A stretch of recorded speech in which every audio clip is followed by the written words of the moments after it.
Hello दोस्तों, साथियों, अजीज़ों, प्यारे अजीज़ तलबा व तालिबात, अस्सलामु अलैकुम व रहमतुल्लाहि व बरकातुहू।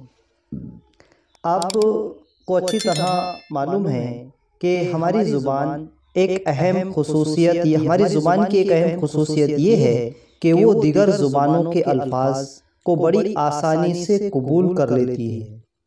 उर्दू, अरबी, फ़ारसी और अंग्रेज़ी ज़ुबानों के बहुत से अल्फाज रिवाज पा गए हैं, तो लफ्ज़ों के इस्तेमाल की ज़रूरत पेश नज़र मज़कूरा ज़ुबानों के अल्फाज उर्दू में एक दूसरे से जुड़कर भी इस्तेमाल किए जाते हैं।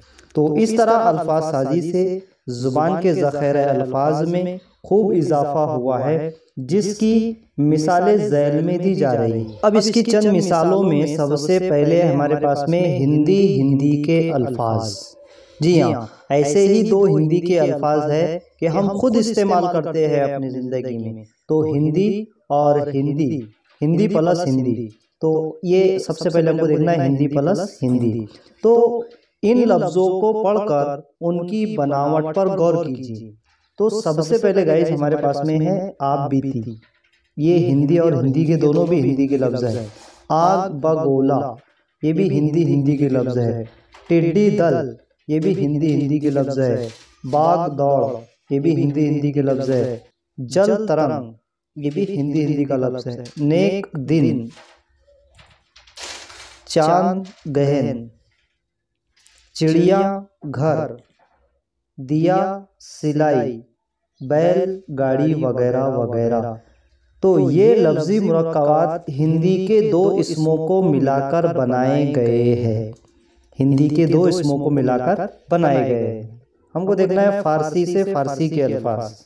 तो यहाँ पर हमको इस चीज़ पर गौर करना है कि फ़ारसी प्लस फ़ारसी, तो इन लफ्ज़ों को पढ़कर उनकी बनावट पर गौर कीजिए। पहला है ज़ुबान दराज, दूसरा है पाक दामन, तीसरा है आतिश फिशा, चौथा है ज़बरदस्त, पांचवा है दिल आज़ार, छठा है नेक बख्त और सातवां है शकर पारा, आठवां है सीना जोर, पेश बहा। ये तो इस तरह से हमने 9 लफ्ज़ों को गौर से पढ़ा। तो ये तमाम जितने भी लफ्ज़ हमने पढ़े हैं, तो ये फ़ारसी प्लस फ़ारसी के लफ्ज़ है, ये फ़ारसी प्लस फ़ारसी के लफ्ज़ है, वगैरह वगैरह अल्फाज।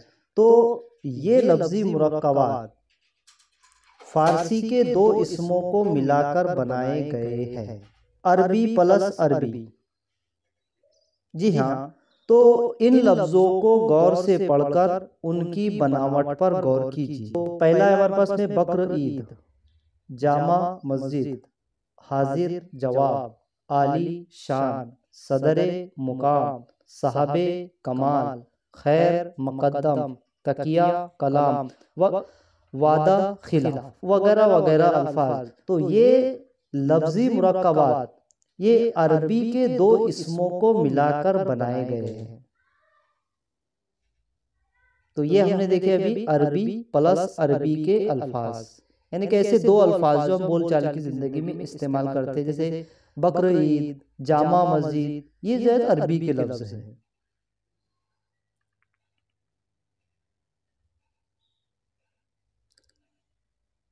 तो हमने अभी तक जो है तो फारसी के दो अल्फाज, हमने जो है तो हिंदी से हिंदी के ऐसे दो अल्फाज देखे, फारसी प्लस फारसी के देखे, अरबी प्लस अरबी के देखे। लेकिन अब यहाँ पर जो है तो थोड़ा अब यहाँ से हटकर बात हो रही है कि हिंदी और फारसी।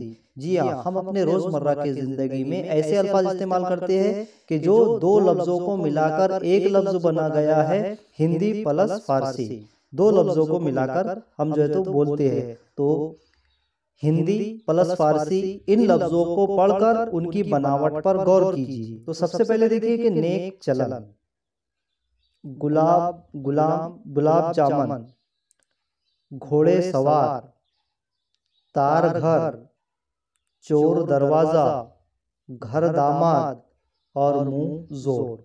तो वगैरह वगैरह ऐसे अल्फाज जो है तो हिंदी और फारसी के अल्फाज को मिलाकर बनाए गए हैं। तो ये लफ्जी मुरक्कबात एक हिंदी और एक फारसी को मिलाकर बनाए गए हैं। अब इसके बाद हमको देखना है फारसी प्लस अरबी अल्फाज।